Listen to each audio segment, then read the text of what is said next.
നമ്മൾ smart phone use ചെയ്യുമ്പോൾ പലപ്പോഴും നേരിടുന്ന ഒരു പ്രശ്നമാണ് ഫോണിൻ്റെ ബോഡിയിൽ നിന്നും ഡിസ്പ്ലേ ഇങ്ങനെ അടർന്നു പോരുന്ന ഒരു പ്രശ്നം. അപ്പോൾ അതിന് കാരണം എന്താണെന്ന് വെച്ചാൽ ഫോൺ നിർമ്മിക്കുന്ന സമയത്ത് ഇത് എന്തെങ്കിലും ഈ ഒരു ഡിസ്പ്ലേ സർവീസ് ചെയ്യണമെന്നുണ്ടെങ്കിൽ ഇതിൻ്റെ സൈഡിലൂടെ ഇങ്ങനെ ഹീറ്റാക്കി കൊടുത്തു കഴിഞ്ഞാൽ ഈ ഒരു ഗമ്മിൻ്റെ പവർ നഷ്ടപ്പെട്ട് കഴിച്ചെടുക്കാൻ പറ്റുന്ന രീതിയിലാവണം. അപ്പോൾ ആ ഒരു രീതിയിലുള്ള ഗമ്മായിരിക്കും ഇവിടെ എല്ലാ കമ്പനികളും കൊടുക്കുന്നത്. അപ്പോൾ അതുകൊണ്ട് തന്നെ നമ്മളൊരു ഫോൺ കൂടുതൽ കാലം യൂസ് ചെയ്യുമ്പോഴും അതേപോലെ നമ്മൾ യൂസ് ചെയ്യുന്ന സമയത്ത് ഇത് പലപ്പോഴായി ഹീറ്റ് ആകാനും ഒക്കെ ചാൻസ് ഉണ്ട്.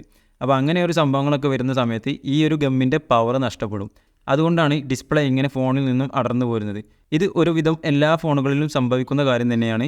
അപ്പോൾ ഈ ഒരു ഇഷ്യൂ നിങ്ങൾ നേരിടുന്നുണ്ടെങ്കിൽ നിങ്ങൾക്ക് സർവീസ് സെൻറ്ററിൽ പോകാനുള്ള ഒരു സാഹചര്യം ഇല്ല എന്നുണ്ടെങ്കിൽ വളരെ കുറഞ്ഞ ചിലവിൽ നിങ്ങൾക്കിത് സ്വന്തമായിട്ട് വീട്ടിൽ നിന്ന് എങ്ങനെ താൽക്കാലികമായി ഫിക്സ് ചെയ്യാം എന്നാണ് നമ്മൾ ഇന്ന് ഈ വീഡിയോയിലൂടെ കാണിച്ചു തരാൻ പോകുന്നത്.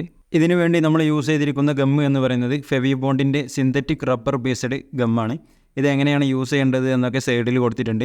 Apply a thin layer of Fevibond on both the surfaces to be bonded. Do not bond immediately. Wait for 10 to 15 minutes before sticking. Press both surfaces പോലെയുള്ള സംഭവങ്ങളൊക്കെ ഇവിടെ എഴുതിയിട്ടുണ്ട്. അപ്പോൾ വെറും 15 രൂപ മാത്രമേ ഈ ഒരു ഗമ്മിന് വില വരുന്നുള്ളൂ. ഒരുവിധം എല്ലാ സൂപ്പർ മാർക്കറ്റിലും ഹാർഡ്വെയർ ഷോപ്പുകളിലും ഈ ഒരു പ്രൊഡക്റ്റ് അവൈലബിൾ ആണ്. നിങ്ങൾക്ക് എന്തെങ്കിലും കാരണവശാൽ ഈ ഒരു പ്രൊഡക്റ്റ് കിട്ടിയിട്ടില്ല, അതിന് പകരം വേറെ വല്ല ഗമ്മും വാങ്ങുകയാണ് എന്നുണ്ടെങ്കിൽ അത് സിന്തറ്റിക് റബ്ബർ ബേസ്ഡ് ഗമ്മാണോ എന്നുള്ളത് പ്രത്യേകം ചെക്ക് ചെയ്യുക. ഇത് ചെയ്യുന്നതിന് മുമ്പ് ശ്രദ്ധിക്കേണ്ട ഒരു കാര്യം എന്താണെന്ന് വെച്ചാൽ ഇതിൻ്റെ ഫ്രണ്ട് ക്യാമറ വരുന്ന ആ ഒരു ഭാഗത്തൂടെ ആയിട്ട് ഇതിൻ്റെ ഒരു 2 സെൻസറുകൾ വരാൻ ചാൻസ് ഉണ്ട്. ഫ്രണ്ട് ക്യാമറയും ആ 2 സെൻസറും നമ്മൾ ഒഴിവാക്കിക്കൊണ്ട് വേണം ഇത് ചെയ്യാൻ വേണ്ടിയിട്ട്. കാരണം അവിടെ ഇത് ഓവറായിട്ട് അപ്ലൈ ചെയ്ത് കഴിഞ്ഞാൽ നമുക്ക് പണി കിട്ടും. അപ്പോൾ ഫ്രണ്ട് ക്യാമറയുടെ അടുത്തായിട്ട് തന്നെ ഒരു ചെറിയൊരു മാർക്കിംഗ് പോലെ കാണാം. അത് ഇതിൻ്റെ ലൈറ്റ് സെൻസറാണ്. അതായത് നമ്മുടെ ഫോണിൻ്റെ ഓട്ടോ ബ്രൈറ്റ്നസ് ഒക്കെ സെറ്റ് ചെയ്യാൻ വേണ്ടിയിട്ടുള്ള സെൻസറാണ്. അതുകൂടാതെ അതിൻ്റെ അടുത്ത് എവിടെയെങ്കിലായിട്ട് പ്രോക്സിമിറ്റി സെൻസർ ഉണ്ടാവും. നമ്മൾ കോൾ ചെയ്യുന്ന സമയത്ത് ഡിസ്പ്ലേ ഓഫ് ആവുന്ന ആ ഒരു സംഭവം. അപ്പോൾ അത് എവിടെയാണെന്ന് കറക്റ്റ് കണ്ടുപിടിക്കാൻ വേണ്ടിയിട്ട് നിങ്ങൾ ഏതെങ്കിലും ഒരു നമ്പറിലേക്ക് ഡയൽ ചെയ്യുക. ഞാനിപ്പോൾ 198 കസ്റ്റമർ കെയർ നമ്പറിലേക്ക് ഡയൽ ചെയ്യുകയാണ്.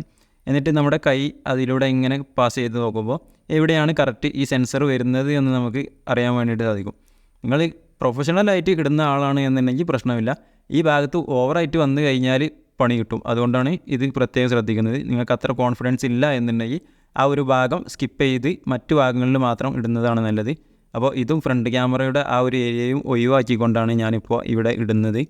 ശ്രദ്ധിക്കേണ്ട മറ്റൊരു കാര്യം എന്താണെന്ന് വെച്ചാൽ ഫോണിൻ്റെ താഴ്ഭാഗത്തൂടെ ആയിട്ട് ഫോണിലേക്ക് സിഗ്നൽ വരുന്ന ഗ്രിപ്പുകൾ, അതേപോലെ ടച്ച് കൺട്രോളിൻ്റെ ഗ്രിപ്പുകളെല്ലാം വരുന്നുണ്ടാവും. അപ്പോൾ ആ ഒരു ഭാഗത്ത് കൂടുതലായിട്ട് ബെൻഡോ പ്രഷറോ ഒന്നും കൊടുക്കാത്ത രീതിയിൽ വേണം ചെയ്യാനായിട്ട്. അപ്പോൾ ഇത് ഡയറക്റ്റ് ഇങ്ങനെ അപ്ലൈ ചെയ്യുമ്പോൾ ഇതിൽ നിന്നും കൂടുതലായിട്ട് വരാൻ ചാൻസ് ഉണ്ട്. അപ്പോൾ എന്തെങ്കിലും ഒരു ചെറിയൊരു ബ്ലേഡോ അതേപോലെ എന്തെങ്കിലുമൊക്കെ ഒരു സംഭവം വെച്ചുകൊണ്ട് വേണം ചെയ്യാൻ വേണ്ടിയിട്ട്. അതാവും ഒന്നുകൂടി നന്നാവുക. ഇല്ല എങ്കിൽ ഇതിൻ്റെ ഫോണിൻ്റെ ഉൾഭാഗത്തേക്ക് കൂടുതലായിട്ട് ചെന്ന് കഴിഞ്ഞാൽ നമ്മൾ ഭാവിയിൽ സർവീസ് ചെയ്യാൻ വേണ്ടിയിട്ട് കഴിക്കുന്ന സമയത്തൊക്കെ ചെറിയൊരു പ്രശ്നമാവും. അപ്പോൾ ഞാനിപ്പോൾ ചെയ്യുന്നത് ഈ ബ്ലേഡ് വെച്ച് ഇതിൽ ചെറിയ രീതിയിൽ ഇങ്ങനെ ആക്കി കൊടുക്കുക. ഇത് അപ്ലൈ ചെയ്യുന്ന സമയത്ത് ഉള്ളിലേക്ക് ഓവറായി പോവാത്ത രീതിയിൽ വേണം അപ്ലൈ ചെയ്യാനായിട്ട്. അതേപോലെ പുറത്തേക്കും ഓവറായിട്ട് വരാൻ പാടില്ല. 2 ഭാഗത്തും ഇത് അപ്ലൈ ചെയ്യണം, ഒരേപോലെ അപ്ലൈ ചെയ്യണം. അപ്ലൈ ചെയ്ത് 15 മിനിറ്റ് കഴിഞ്ഞിട്ടാണ് ഇത് പ്രസ് ചെയ്യാൻ വേണ്ടിയിട്ട് പാടുള്ളൂ. ഇതിപ്പോൾ ചെറിയൊരു ഏരിയ ആയതുകൊണ്ട് തന്നെ 15 മിനിറ്റ് വരെ ഒന്നും വെയിറ്റ് ചെയ്യേണ്ട ആവശ്യമില്ല. ഒരു 10 മിനിറ്റൊക്കെ ആവുന്ന സമയത്ത് നമുക്ക് ക്ലോസ് ചെയ്യാൻ വേണ്ടിയിട്ട് സാധിക്കും. അതിന് മുമ്പ് ഇത് ക്ലോസ് ചെയ്യാതിരിക്കാൻ വേണ്ടിയിട്ട് ശ്രമിക്കുക. അതിനാണ് ഞാനിവിടെ ഒരു പ്ലാസ്റ്റിക്കിൻ്റെ ഒരു പീസ് വെച്ചിട്ടുള്ളത്. അങ്ങനെ എന്തെങ്കിലുമൊക്കെ വെച്ച് അഡ്ജസ്റ്റ് ചെയ്യാം. 2 ഭാഗത്തും ഒരേപോലെ അപ്ലൈ ചെയ്യാൻ വേണ്ടിയിട്ട് ശ്രമിക്കുക. 2 ഭാഗത്തും അപ്ലൈ ചെയ്ത് ശേഷം 10 മിനിറ്റ് കഴിഞ്ഞതിന് ശേഷം നമുക്കിത് പ്രസ് ചെയ്ത് കൊടുക്കാം. ഇത് ചെയ്യാനായിട്ട് ഒരിക്കലും നിങ്ങൾ സൂപ്പർ ഗ്ലൂ, ഫെവിക്വിക്ക് പോലെയുള്ള സംഭവങ്ങളൊന്നും ഉപയോഗിക്കരുത്. കാരണം അത് അപ്ലൈ ചെയ്യുന്ന സമയത്ത് ഇതിൻ്റെ പാർട്സിൽ ഡാമേജ് വരും.